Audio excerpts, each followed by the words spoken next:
I've been sitting on my hand.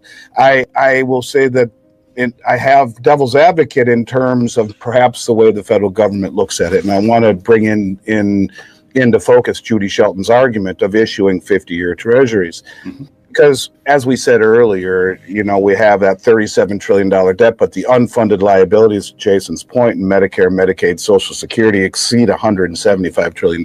By the government's own admission, we're pretty darn well near $200 trillion in debt. There's no way to pay that off. You bring in Doge, well, at least right now there's not, unless we were to bring all the manufacturing home and grow our way out of it, which would lead to the Great Depression long before we were able to grow. But just for a moment, if I would, and that would be that if we take a look at this massive indebtedness, obviously, and you bring in Doge who points to $2 trillion in reckless spending that we could save, but yet Congress doesn't have the political will to do anything more than $80 billion, and that $80 billion that they agree upon is 38 hours of spending by the government, amounts to nothing.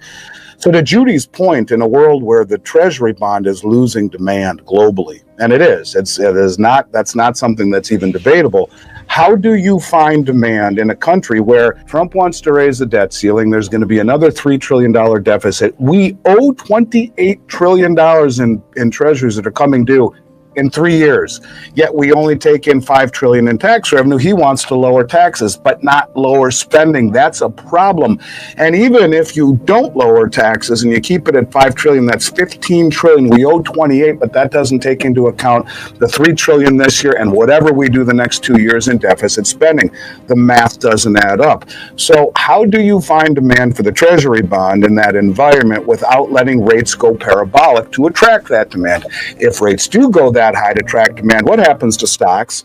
What happens to bonds? What happens to real estate? What happens to the banks? At 5%, they started to break. What happens at 10? What happens to the insurance companies who are loaded with treasuries? It's called bang, the Great Reset, everything implodes. So enter Judy Shelton.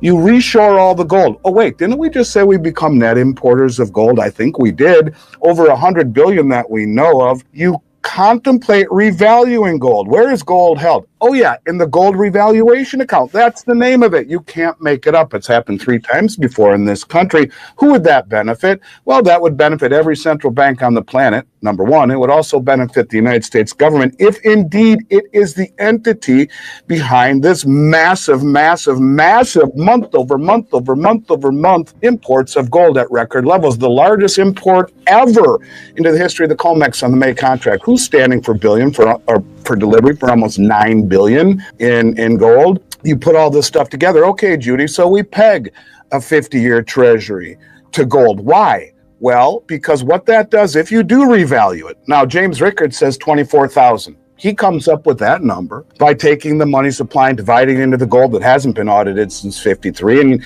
he gets this 24,000, which would give the Treasury General Account $6 trillion free and clear. Treasury would issue gold certificates to the Fed, who would print the money out of thin air and give it to the Treasury. Those gold certificates give the Fed claim on the dollar value of the gold, not the gold that belongs to the people. So that printing of the money completely devalues the dollar, just like Nixon did in 72 and 3, and just like Roosevelt did in 33. Devalues the dollar, which is what they want to do, creates copious inflation, which is the lesser of two evils rather than default or hyperinflation, but it would create a lot. That makes it easier to pay off the debt, but that still doesn't deal with how do we get low borrowing costs? Well, we peg the Treasury to gold and redeemable upon maturity. Therefore, you can offer zero coupon treasuries because that inflation hedge is the gold. It's not the 8 or 9 or 10% yield that would kill the markets. Boom, everything blows up. Instead, you peg gold to it. You got a 50-year runway. And then in that environment, because of the low borrowing costs, you inflate your money to pay down the debt.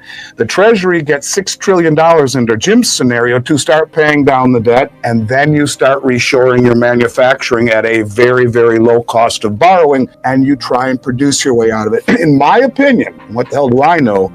I think it's the only way that you can get out of this quandary we are in without either massive hyperinflation, which leads to interest rates going to the moon, which blows it all up, or quantitative tightening, which has interest rates go to the moon, which blows it all up. I think Judy's onto something. I think that would be the first step, would be to reshore all the gold. We see that.